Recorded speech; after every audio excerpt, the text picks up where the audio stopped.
Right. So I think I've talked a lot about agents as a service. So basically saying when we have agents as a service, what is the UI going to look like? So I talked about having a standard UI where you have, let me call predictable pages, meaning elements are set already in a page, and then you know like what kind of content is going to be displayed on that page. So for instance, if it's like a page, that a dashboard that shows tables, it's going to be like that all the time. But sometimes you need functionality on the fly or functionality on demand. The first step towards that would be having a dynamic UI, and we have dynamic UIs nowadays in the form of canvases with most of these LLM. So I thought, you know what, let me do this thing justice and create one myself. So here's the thing. So the data that I'm going to be using is from these four tables: customer table, account managers, accounts, then account interactions. So the first thing we want to get is the summary of the account interactions table. So there's a good summary. It's made that in Markdown for us. So account direction summary. Those are the details. What and whatnot. Yeah, the ambience. So the next two are going to be charts. So the first one is going to be a pie chart of account deposits and arrears in the accounts table.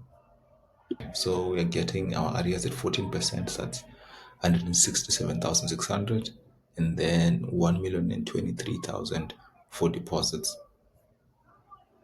The next one is going to be bar graphs of all the accounts. So we're going to have into the accounts table, and then it's going to be a bar graph of this arrears, showing arrears and balances.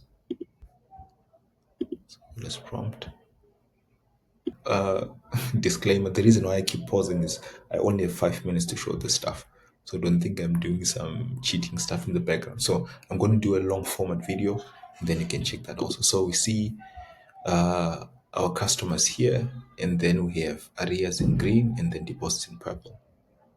Right, so as we see in our accounts table, all our customer data, customers there, we have like customer name, emails, and whatnot, and then we have addresses that, we have addresses, yeah. So we have addresses, and then we have cities, and then the city IDs, right? So those cities. Sorry, I paused because I was panicking. Time was flying. So if you look in the customers, so we see that in city they've got IDs. In those cities they've got their own tables. So IDs 1 through 4. That's Gauteng, Midrand, Sandton, Durban, and then the provinces, corresponding provinces.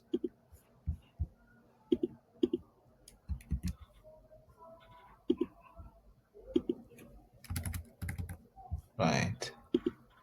Okay, 1 minute 30.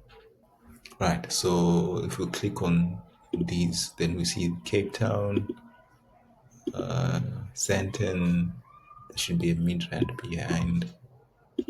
That's Midrand, and that's Durban. And then this corresponds with our data. Where are you now? Okay, so the cities that we have here, and also where customers are found in those cities using the IDs. And the last one is just like a random thing, showing that it can grab stuff off the internet and also is able to render it. So I'm going to ask it to create a profile of Barack Obama, and it must include an image. I think we can leave this running. We have 43 seconds should be enough.